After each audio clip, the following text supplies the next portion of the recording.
Right, it's boring lecturer unboxing part 3. Have I convinced you yet that lecturers actually have quite a diverse, varied and exciting job where they get to do loads of different things? It's not just about teaching, it's not just about research, it's not just about admin, it's a joyous combination of all three that relate to each other and are mutually supportive and mutually inspiring. Sometimes, anyway.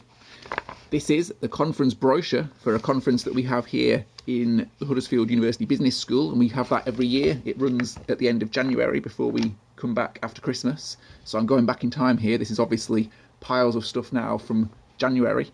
And it was fun. It's a nice conference. It's a chance to see what colleagues are doing. And I won the most innovative paper for a paper which was a great paper, but I don't think was particularly innovative. Should have won best paper, really, because it was a really good paper, but very, very boring and uninnovative, because I'm not a particularly innovative person. I tend to just do existing things in a new way, and that's absolutely fine. I stole Stephen Brown's idea, because usually I find if I have a good idea, Stephen Brown has beaten me to it by about 15 years. So I just take Stephen Brown's idea and I slightly recycle it, because he looks at marketing, I tend to look at tourism. Good tip there. Be inspired by your forebears, who often are very clever, and then try and do something with it. Okay, this paper was brilliant. This paper I love. It's from a poetics type journal called Anthropoetics. Now, poetics isn't actually much to do with writing poems, which I thought it was going to be, and that put me off because I'm not that keen on poetry. It's like the one art form I can't really connect with, poems and rap music. Anyway, it's just not for me. Nothing wrong with poems or rap music. They're both cool. But this isn't about poems, it's about all sorts of interesting ideas like philosophy and media and stuff like that, the stuff that I love and I'm very interested in. And so this paper by Raoul Eshelman, Performatism or the End of Postmodernism, was brilliant. Again, this person from the year 2000, because that's when this paper was written, has beaten me to loads and loads of ideas, stuff that I've been researching very recently and trying to write about very recently. They were doing this 20 years ago. And I don't think enough people are aware of this person. I'd never heard of them. They've not got many citations.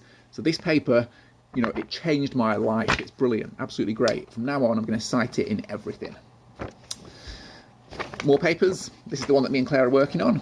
You see, this is why that paper, this is endless drafts, tons of drafts, draft after draft. This is why it's a bit disappointing when you spend, it can be 3 years writing a paper and then it perhaps doesn't go anywhere. But when I say disappointing, it's temporary and you keep moving forward and you'll have a new idea and do stuff. So it could be worse. This is stuff to do with students. So students putting in applications to go off and do conferences. If I'm in charge of those students, I have to help support them to do things like that. This is more stuff to do with modules. God, I do a lot of admin. This is a fun admin task.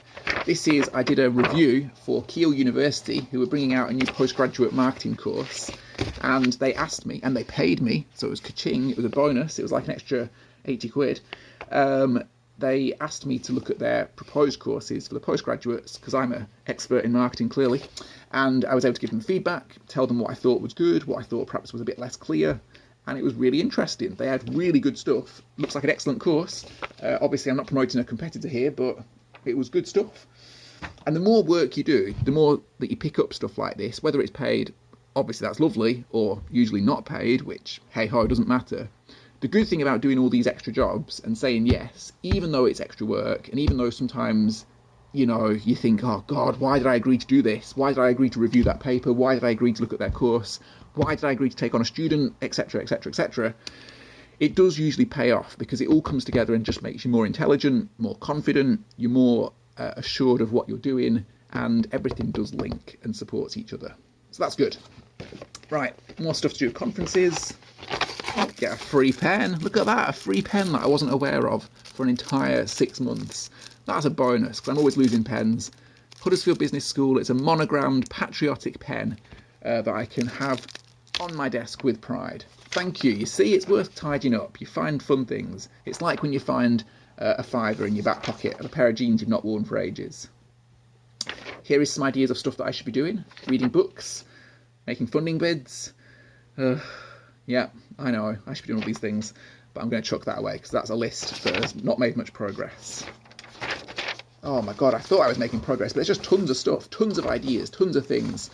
Here's some flyers from a colleague who was putting on a conference. I'm going to have to speed this up. Here we've got feedback from people. I gave people a student activity that was quite fun, I thought, asking them to look at their different social media they currently use and tell me about their social media habits. Quite a fun activity, quite useful stuff. I'll have to chuck that safely because it's GDPR compliance. Here's me looking at trying to get participants for our research project. Here is me looking at a particular activity I was trying to learn about for our research project. It's called Destiny's Child. Here is a call for papers, one which I think was rejected when I submitted a paper to it. Yep, rejected, but thank you, it was quite nice. There we go. Strategy map, we've got a new strategy for staff at the university this year, one to try and bear in mind. Here is a departmental meeting. You have to go to these several times per year. Judging by the amount of maps that I've drawn on this, I was clearly quite bored at that departmental meeting, which, to be fair, is usually the case. And then finally, the final thing, the pile actually is bigger, but I think we're all getting bored of me reading the various things that I do, is this. I was signed up to do a CMI, which is the Chartered Management Institute module this year, where I'm training to be more of a manager. I don't manage anyone yet, and I kind of hope that I never will manage anyone because it seems like a lot of hassle, but I would like more money, so I suppose if I want more money, I have to become a manager. It's a catch-22 type situation. But this module's been fun, it's been useful. It's the idea of like doing reflexive practice to figure out how you can help people, you can appraise them to be their best, all that sort of stuff. And if I ever do become a manager, I think it would be a good chance to help to encourage people to do good work. And I think I am quite enthusiastic and I could do those things. This is now just turned into a job application video. Hire me, I'll be a great manager. Maybe, I don't know. But I can use YouTube, so that's always a good thing. They ask you at interviews, can you do digital stuff? Look at this. The evidence is mixed, I would say, mixed. Clearly I've got charisma, clearly I've got social media skills, and clearly I've got a great shirt that I could wear to the interview if you wanted. Right, over and out.